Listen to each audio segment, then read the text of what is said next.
Hi, my name is Joe Jackson. Tori, Amos and I have a long, labyrinthine history when it comes to interviews. It began in 1992 when we did our first interview, then continued in 94 when we did an interview that, as it transpires, was totally censored by the Irish Times, though it then was published elsewhere. And what follows is an interview we did in 2001. I wrote an article about our journey, which I called My Spirit Walk with Tori Amos, and I tell the full tale in my ebook, Tori Amos, Soul Searching and Uncensored. This particular interview coincided with the release of her album, Strange Little Girls. By the way, this interview is copyright and for personal use only, and cannot be broadcast, distributed, or otherwise used without my permission in writing. It was done in a London hotel room. Right, so, before we lead into the album, a lot has changed since we last talked. Before we looked at the tales of 13 women, ease my conscience, just did that first interview break up your relationship or even add to it? You gave away too much. Wasn't that a problem? Do you remember? I remember. Well, I think that a lot was occurring at the time. Right. And I expressed some things in print that maybe I should have not. All right. Not, you know what I mean? Sometimes I think as the years have gone on, you have to choose what things do you discuss. Right. And what things do you not. Okay. But was it talking about the relationship or about the experience that your boyfriend at the time found you had revealed too much? Or that you had talked to me instead of him? No, I think he was a very generous being. Very generous being. But I was unraveling at the seams as a person because I had not been able to really... was this, just so I know the year, was this 92 or 94? 92. Yeah. Well, in 94, things really came crashing down because... maybe the first one I did was 92, and then maybe it was the 94 one, yeah. 94 came crashing down because that's when it all started unraveling. All right. With Under the Pink, and... Yeah. You see, I had not been able to integrate being a woman in my own being. All right. It seemed to only be this thing that I could only tiptoe into through the music. So things had to come, I think, crashing down before I could start putting these slices, these pieces of glass back in. All right. These fragments of mirrors and pictures of this fragmented being. Right. You did that in 94. You started doing that in 94. Started. Yeah. And Pele was the beginning of that very dark, descent. All right. So the article was a contributory factor to whatever degree. I would say to me letting you know where I was at the time, which was I was about ready to, the mirror was about to shatter. It was, yeah. It wasn't necessarily about somebody else. Right. It was about you. Starting with you. Well, I think a relationship is usually if there's a termination, a lot of it has to do with are you even ready to be in one? Okay, but you are in one now, and you're married in all sense. Yeah. Didn't you? And I'm a mom. Yes, I know. That's what I'm very happy to be able to say because looking back on our first and second interview, you made that, and I know you wrote a song about losing a child where you kind of attacked yourself, chastised yourself, asked yourself, was it your fault, and apologized to the baby. Yes. Didn't you? On the last album. 2 ago. 2 ago. Yes, from the Choir Girl Hotel. Yeah. Because you had told me at that point that if you ever had a child, it would be it would be a sign of faith in life that would take you leaps beyond the rape experience and the way you had been feeling about yourself. But you couldn't envisage it at that point. Yes. And that sign of faith has come to pass.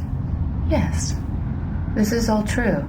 There were 3 miscarriages. 3, okay, sorry, I didn't know. All right. No, well, just so you know, it didn't shift after the Choir Girl Hotel. All right. Songs that talked about that one. I had to walk down that path a couple more times. 2 more miscarriages after that? Yeah.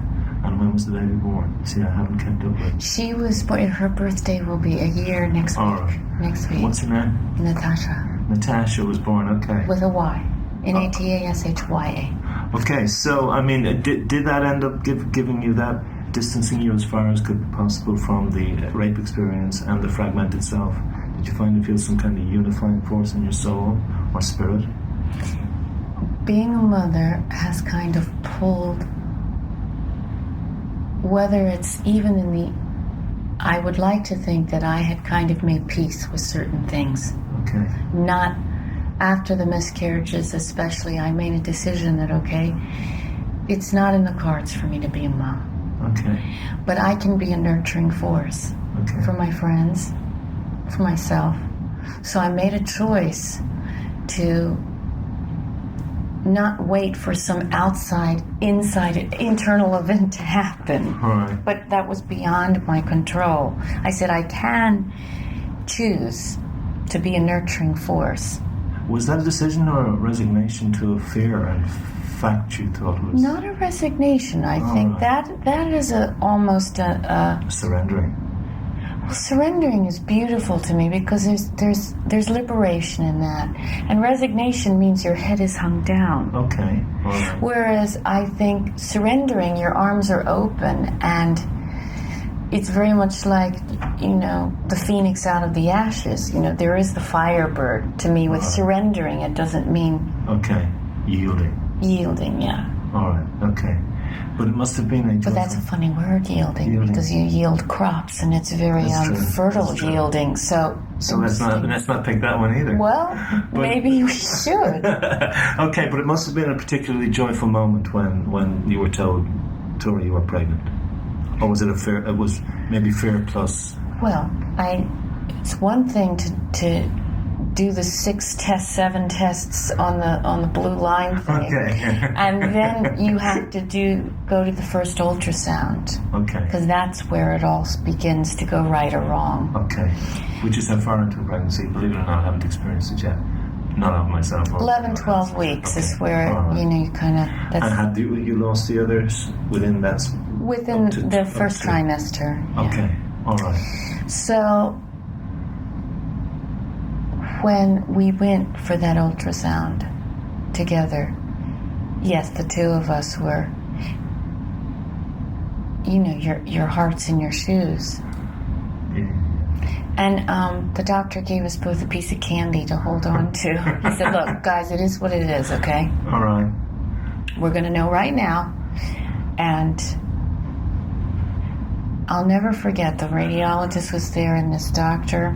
He was very much like Mel Brooks. He really was. Black humor, which helps. And husband loved Blazing Saddles, so, it was open. And so I'm sitting there, feet in the stirrups, but they had those little mittens on them, the stirrups, because it's America, they make the stirrups cute. Very nice.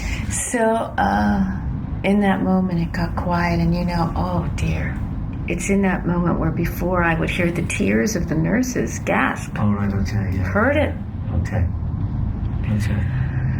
And what I heard was, guys, little dancing feet.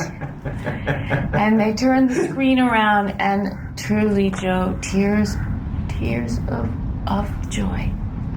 Right. Okay, from both of you. From both of us. All right, your husband's name is what? This is how well I've kept up with the stories. Mark. Okay. I saw the pictures of the wedding, and your dad behind you on a path. I just thought there's an image I didn't know that I'd see. So anyway, belated congratulations. So I assume, and don't spoil it for me, I assume you're still deeply in love. Yeah, of course. So, as of this morning, you didn't break up or anything. Is he here? No, he was here for the show last night. He did the, All right. Okay. Sound. Okay, so a 1-year-old child. Pardon? A 1-year-old child.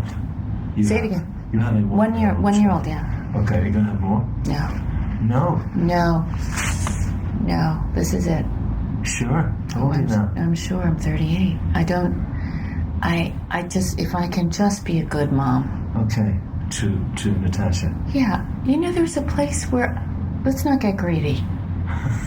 For me. Okay. It's been so long, many years of the roller coaster of the pregnant and the losing and the body and the, what it's gone through. The old girl, I give her a tap and say, you've gone through a few things, and can you just enjoy it? Can you just... And I'm also a musician, and I need to respect that. All right.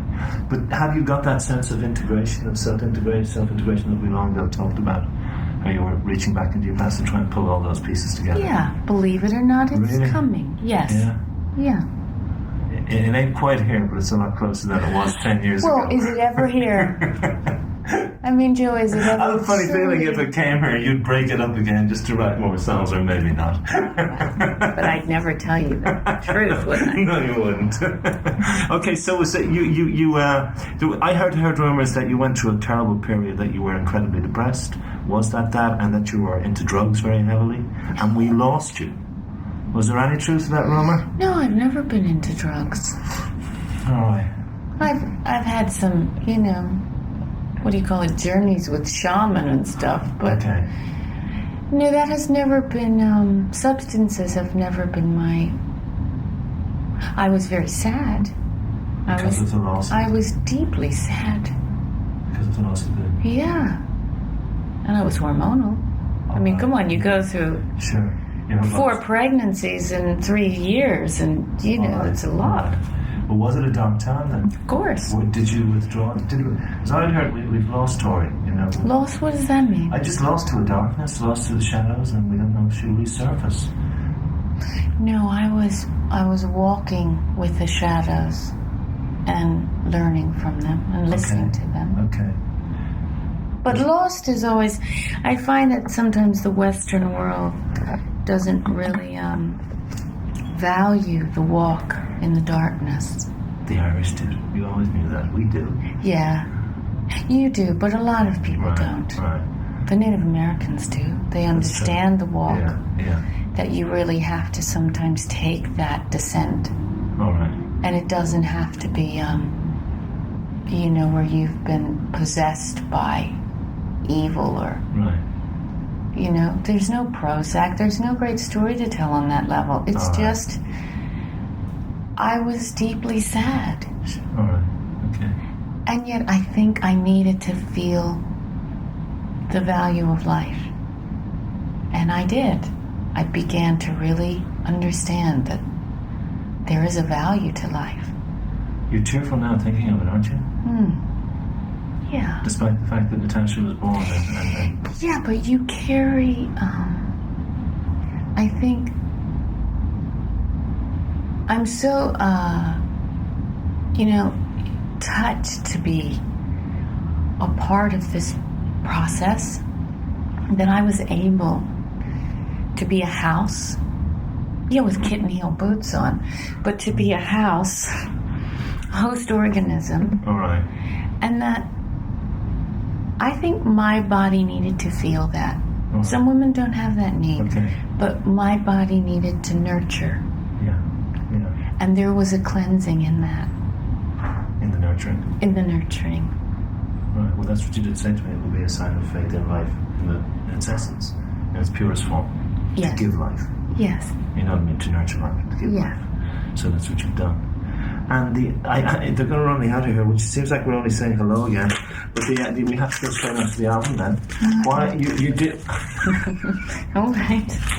But no, the idea of the 13 women. I mean, is it sometimes when we won't call it covers, will we? It's a reflection of creative drought or contractual pressures. Is it either of those things? Will you listen to it? Yeah, I don't think it is. But why not your own songs? I'm working on them. Okay. I'm in the middle of it. You mean you can't write songs and raise a child at the same time? I have a lot of songs unfinished. Okay, all right. Okay. They're cooking. Okay, all right. But this is something that I've been thinking about doing for a long time, since I did the Teen Spirit cover. Yeah. And I used to do funerals and weddings with Pops. Yeah, right. Always like the funerals better. I mean, come on, you don't have to play Evergreen or We've Only Just Begun for the 17th time. All right. I did play Send in the Clowns, though. I could do that. Okay, yeah. Couldn't do that at weddings, though. All right. Didn't go over well. Okay. But, the thing is, Joe, You would do Bonnie and Clyde at a wedding? Or would you? Depends who's getting married. It does, doesn't it? Eminem himself. Look, the whole thing about this was there is a lot of, there is myth. The Irish do understand this thing, is that the songs now, the songs are the myths. And myths of our time, what are they? Well, they're songs, but I was looking for some kind of resonance, some kind of Y chromosome, a place where the men were the mothers. When I was carrying the baby, it was the men that wanted to know what it was like being a nurturing force. Not as a father, but a carrying life, that power, which takes us to the word power. At the same time, or a little later, I was sort of hearing heterosexual men, some in the West, really hating women, this malice that I haven't heard in a long time. When I say a long time, late 60s, it was more about freedoms for people. Do you know what I mean? Yeah. You had the Jesse Helms school of thought, of segregation, but it seemed like the Jesse Helms school of thought kind of has invaded the cool, tattooed, pierced people. All right. And so I was looking at these sort of groovy, lifestyle, vibey people and hearing this subjugation of women, and women are dancing to this. You're talking about Bonnie Clark? I'm talking about many. Okay. I'm talking about a cultural tendency. Yes. Right. And so I said, okay, so the seed must be from the man, and you take a man's word and you take his seed. Okay. We've known this. Okay. Woman's word doesn't mean the same thing historically. We've had to have our fathers to vouch for us, or our husbands, let's face it. Until recently. Even our right to vote, we didn't get that till recently. If we're looking at 1,000-year span of the word. The word was made flesh. And I was really thinking about, okay, so the man's words, the womb, the woman's voice, and together it gets conceived, and that's the work of Strange Little Girls. Okay. It is the integration of both. I did think that, to hang in men's heads, to take their seed and then plant it in the woman's soil, her garden, it would grow differently. All right. But the man can now come in, crawl into the skin of these women, look behind their eyes, and see how they heard them. All right. Which I think is quite an exchange. All right. Did you choose things like, I had Joe Jackson on the show talking about how he was writing about, sexual identity in real men. It was an interesting choice. Happiness is a one done. I mean, I thought that was about making love at the Yoko. I thought that he had seen there was an ad. Yeah, but it's supposed to have also had the double layer. Which is great. Yeah, but the warm gun is entering a woman. Of course, but let's go to the ad. And what his version didn't have is the fact that he was murdered by one. All right, okay. Yeah. And we have the backdrop of the Second Amendment, which you hear the Reverend Dr. Edison talking about the Second Amendment with controls, and you have George W. and his pop. I figure if you're father and son, you needed father and daughter, to be fair. Right. So if, the speeches are going on, in America, as you know, it is a gun culture, but the fact that you can get a gun in some states easier than you can get a driver's license. That San Diego happened again. Yeah. I don't like Mondays. There's a thread between the two. At the time, the gun lobby, which is so strong there, it's almost as if, they were absolving themselves by saying, look, they're going to be bad seeds. We go back to seeds. Who do this? There are kids that are bad seeds who are just, and you say, wait a minute. The chip slips in people that I don't think are bad seeds. Right. But when it slips, the question is, we don't want them grabbing for a rifle. We want them grabbing glass or a watermelon or, it's whose responsibility is it that they have access to this? And that's the thing that started to really make me pick up the gauntlet. When you look at Eminem, you say that about kids dancing with blood in their sneakers and not knowing what they're really listening to. I mean, what are you trying to help me see when I go in there with you in an Eminem song, that particular song? When I heard it. How bestial males are? When I heard it, two things.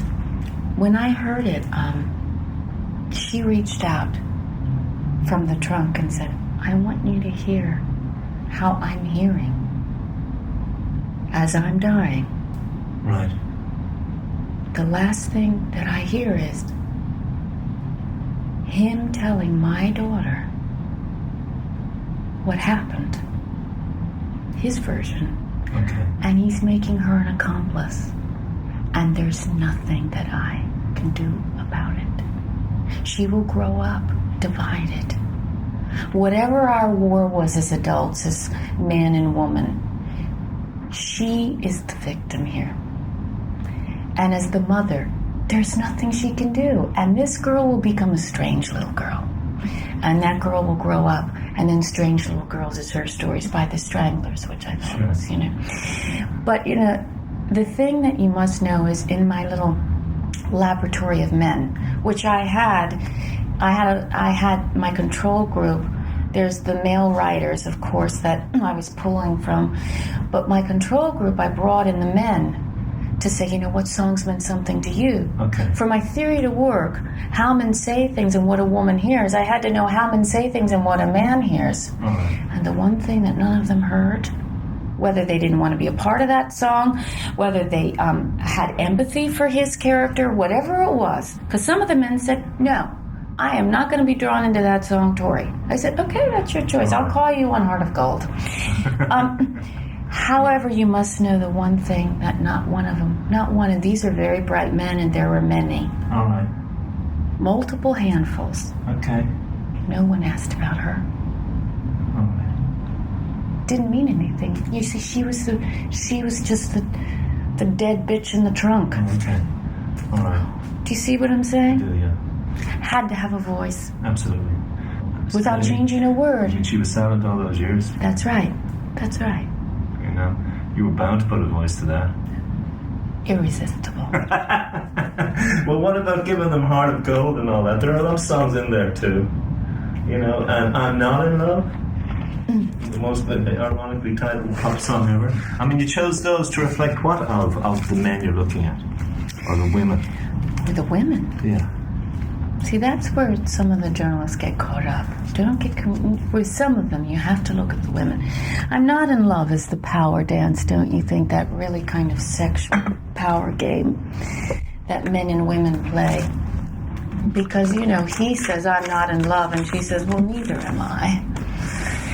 And how I really saw this one was it got taken into this kind of 9.5 weeks, sort of, if we have to have a something that everybody knows. Yeah, but then okay. That's just a reference. Okay. Let's throw it now out the window. Okay.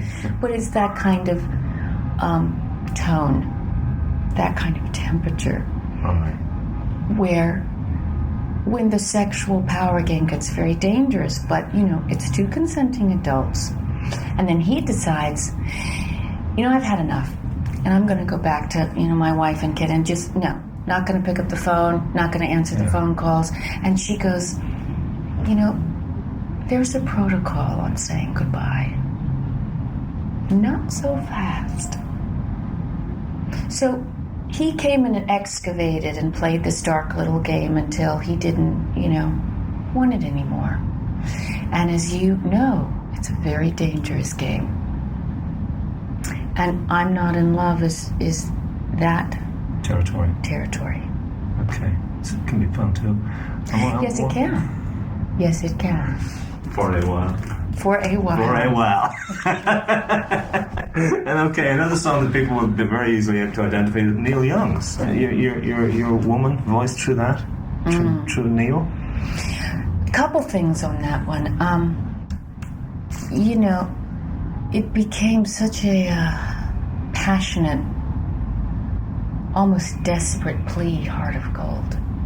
how some of the men saw it is, they would be going back through their photographs in their mind with that fantasy gal, that fantasy girlfriend that they wanted to understand, that they were going around the world, going to meet other women, and with that fantasy gal, because she was so understanding, she would be there, when he got back, and you just kind of sit back, cross your leg, and say, you don't want a heart of gold, you want a doormat.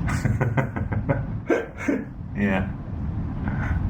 They said, that's not fair, Tori. I said, but No, yeah. what is fair? So then these gals, the characters, became sort of, I went, gold digger's an obvious one. I said, no, not my gals. Not mine. And it became bullion. It became about belief systems. It became about that some of these patriarchal systems that some women are very involved in think they're above the law, spiritual law, that they can do anything with their corporations, bury anybody. And you know how intricate it is. I mean, you're an investigative reporter. You know how deep-seated it is. We go back to the seed, how the advertisers who own the stations that do the thing and what they decide, and freedom of speech. Who are we fucking kidding? Mm-hmm. Very dangerous sometimes. They'll do anything they can to suppress it. So, Heart of Gold became very much about these twins that would do anything to, let's say, play chess with some of these guys, but on their level. Right. So they're activists. But, do you have to give a few blowjobs to get into the party, to get behind enemy lines and infiltrate? Maybe. Do you? Of course. But that's why I have floss in my belly. You're past all that by now, Tori, I'm pretty sure. Well. And a very vague answer. So is it an album for Natasha?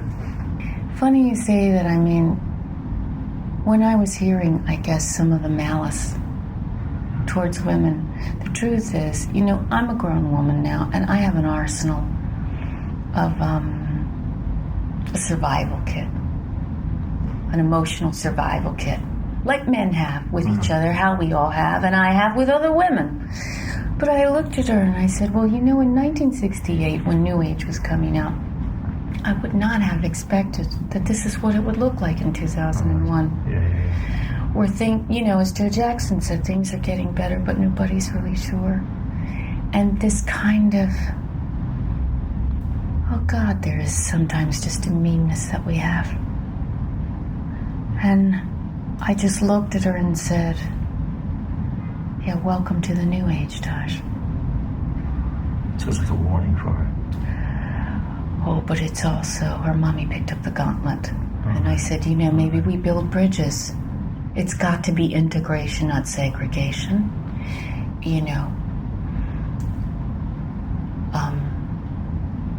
I'm not going to be seduced into the anti-freedom movement because it looks sexy. No. If anybody is asking you to not claim your soul, if anybody is trying to make you subservient to their idea, not encouraging you to find your own, then it's anti-freedom. Right. The bell should be ringing. Because isn't the goal that everybody has their spiritual blueprint, everybody accesses that, because that is our true power? Mm-hmm. But if we all do really step into our true power, we won't need a lot of this stuff anymore. I mean, this is where the war is. So that we can step into the power through the album. Well, through ourselves. I think it's mirrors. We go back to the slivers. Each woman is a slice of the pie. Okay. I've enjoyed this. That's crazy. Tori Amos and I, back in 2001. That was our third and final interview. Thank you for listening.